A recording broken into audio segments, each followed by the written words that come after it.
everyone, and welcome to my March wrap up. I managed to read 11 books in March despite it being a quite busy month, so I'm very happy with that. I also have several books that are continuing into April because I started many books as well. So I figured I would just quickly mention the ones that I started but haven't finished yet. I'm still working on The Fires of Heaven, fifth book in the Wheel of Time. I also started Priory of the Orange Tree by Samantha Shannon, and I started Malice by John Gwynne. Those are the physical books that I started. I apparently just really wanted to start a lot of chunky fantasy, but didn't necessarily have the time to finish all of them. But, it happens. I also started The Darkness Inside Us. Nope. I also started The Darkness Outside Us. Put on the screen. I'm reading that on Kobo Plus. And I'm sure there was one more. Right.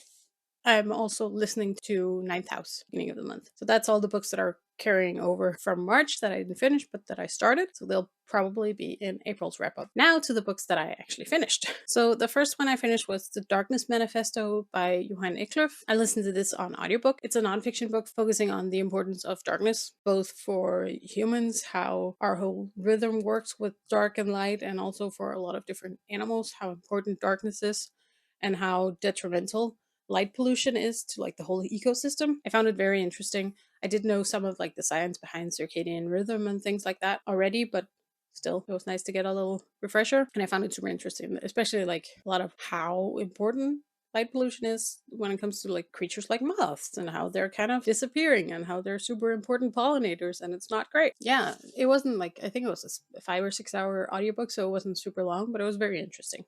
Definitely recommend.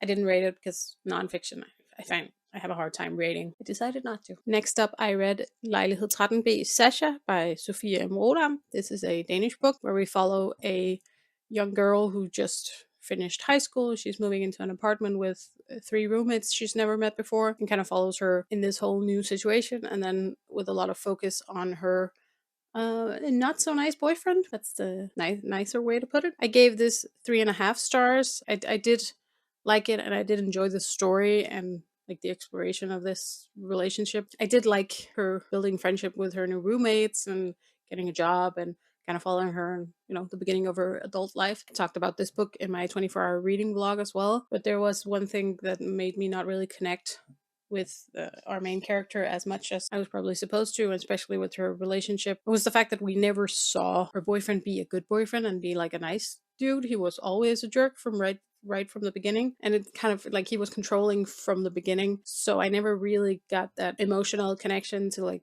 how she got here and everything, because in the beginning of the book they've been together for a couple of years and he's always been controlling, and her friends and family don't like him, and we never see like a nice side, like a side that might have explained why she's with him, and I kind of feel like I was missing that in this book, but it was still an enjoyable read. Next, I read I Was Born for This by Alice Oseman. This was the last Alice Oseman book I hadn't read yet, so I'm pretty sure I'm up to date with all of her published works now. This has a dual perspective where we follow both Angel, who is a huge fan of this boy band, and she's going to see them in concert for the first time, and also meeting an internet friend for the first time, going to this concert together. The other perspective we follow is Jimmy, who is a member of this boy band, and he struggles a lot with like the more negative sides of fame. He's very anxious. There's a lot of rumors about their group and things like that, and it was very interesting to see both sides of that story, and I gave this 4 stars. It both at times made me emotional, and I also,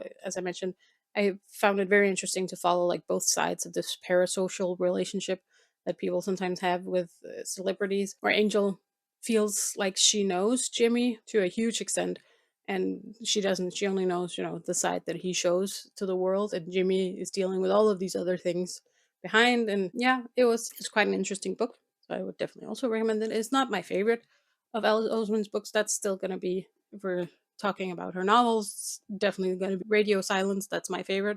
That one was a easy 5 star for me, so that one's going to be hard to top, but I Was Born for This was definitely also a worthy read.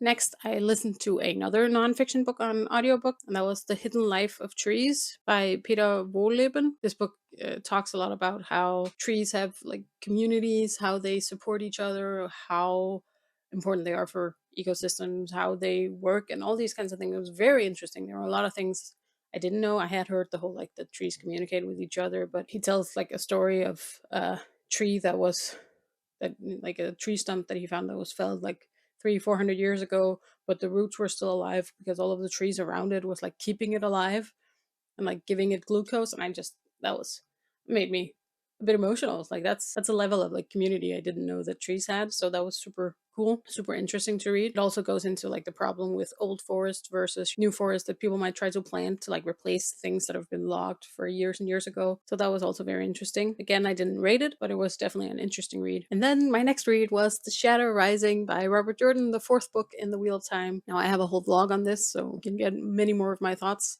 in there. It is spoiler free if you're worried about that. This is a 1,000-page book, so it took up a lot of my time this month, I'll admit, but it was definitely worth it. I gave it 4.5 stars. I enjoyed this a lot. A lot of things are starting to come together in the story. Now, if you don't know Wheel of Time, it's a long fantasy series. It's a classic. It's a 14 book series, and this is only book 4, so there's still a lot of story I haven't read.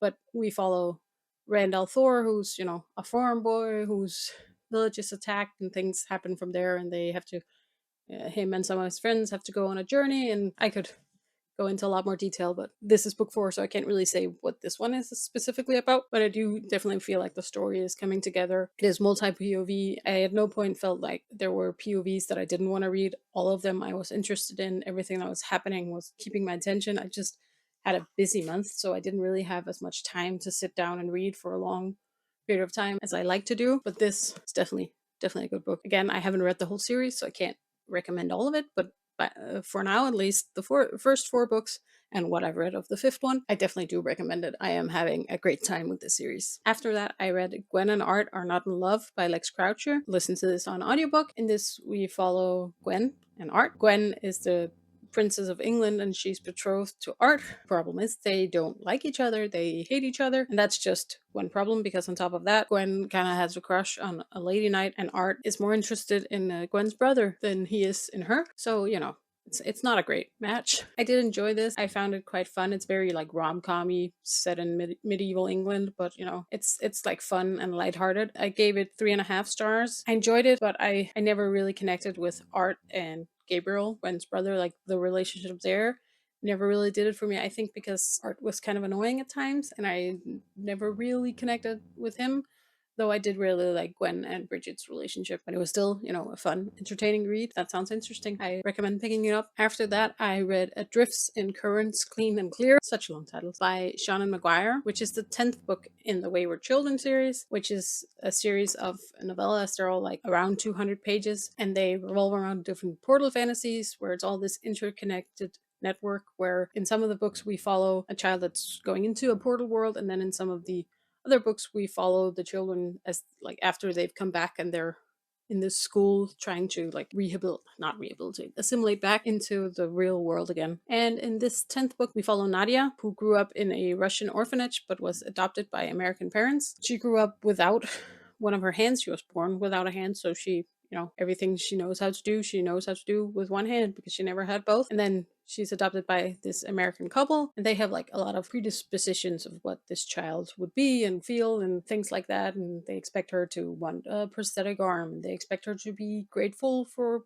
being adopted, and all these kinds of things. And Nadia ends up finding a door into a portal world that's like an underwater world with turtles. They're short books, so I'm gonna leave it there. I gave this 3 stars. I did find the beginning very interesting, like the exploration of both Nadia's life in the orphanage and like how she was making sure all of the other kids were going to families and things like that, and then the exploration of like the adoption and how she was adjusting, how her adoptive parents were like handling the situation, all these kinds of things, and like the comments on what's expected of a adopted child, and also like comments on ableism with these parents that expect Nadia to want a prosthetic hand because she's different, she's missing a hand, but for her that's just how she is, and she finds it weird, the whole idea of a prosthetic hand. Now, one of the reasons I gave it 3 stars is that as soon as she fell into the portal world, I kind of lost interest. I felt the first part was super interesting. I didn't find the portal world and what was happening there all that interesting, and I feel like this is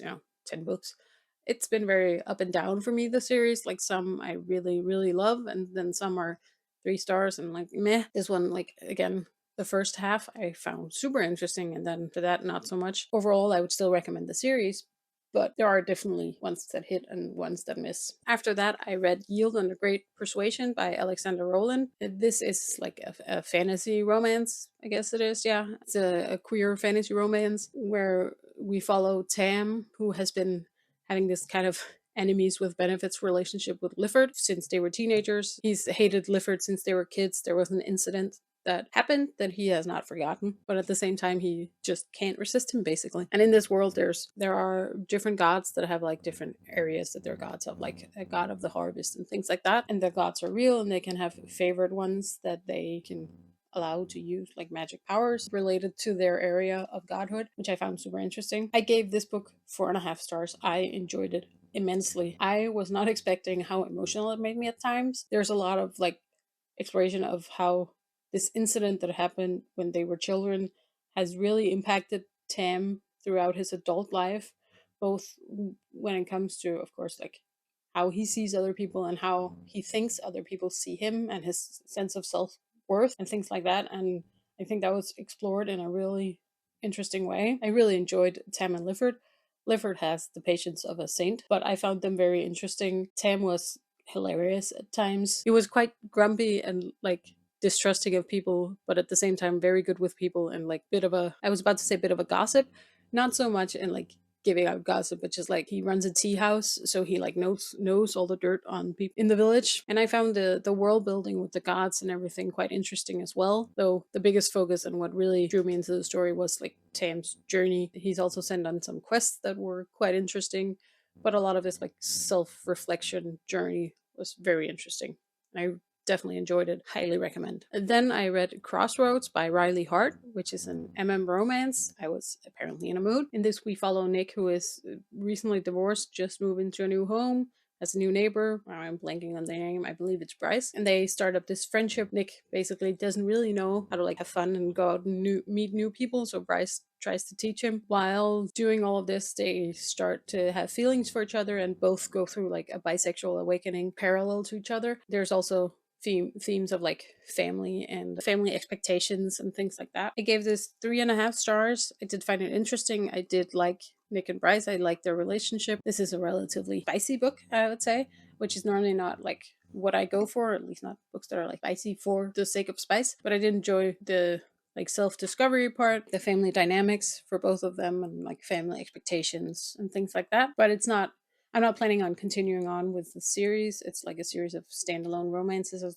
far as I understand. And I enjoyed this, but not to the point where I'm going to continue on. Next up, I read Steelheart by Brandon Sanderson.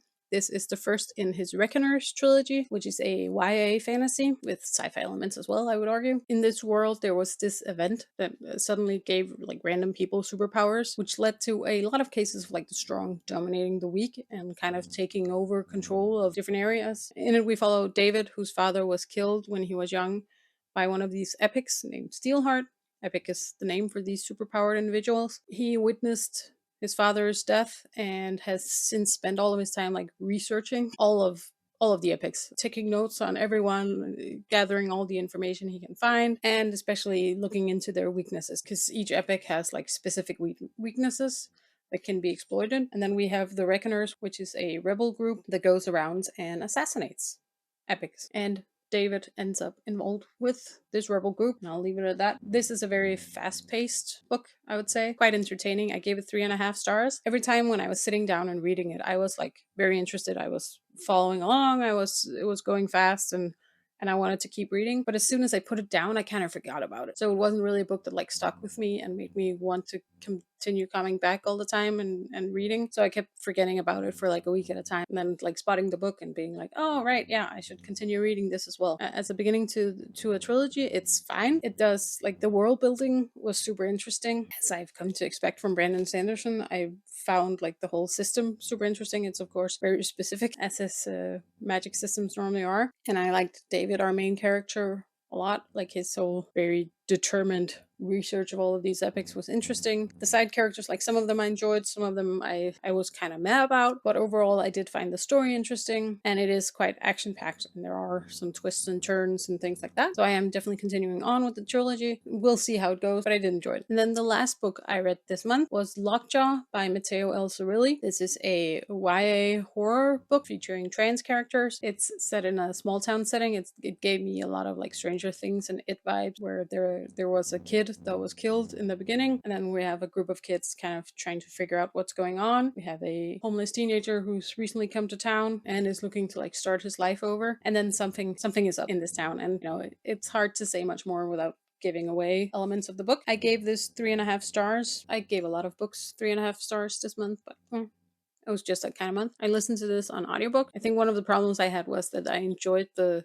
latter half of the book much more than I did the first. I felt it was kind of slow to get going, and then I also never felt like super connected to the characters, but I did find like the overall plot and the setting and everything was very atmospheric. There was this building tension throughout that was very nice, and I enjoyed like how the whole story concluded and where everything led. Can't really say much more. There is a lot of like themes of both transphobia and racism in this book that was also interesting to explore, and overall it was an enjoyable horror book, so I would definitely recommend it if that sounds interesting. So those were all of the books I read in March. Have you read any of these books? If so, what did you think of them? Either way, I really hope you enjoyed the video. See you next time. Bye!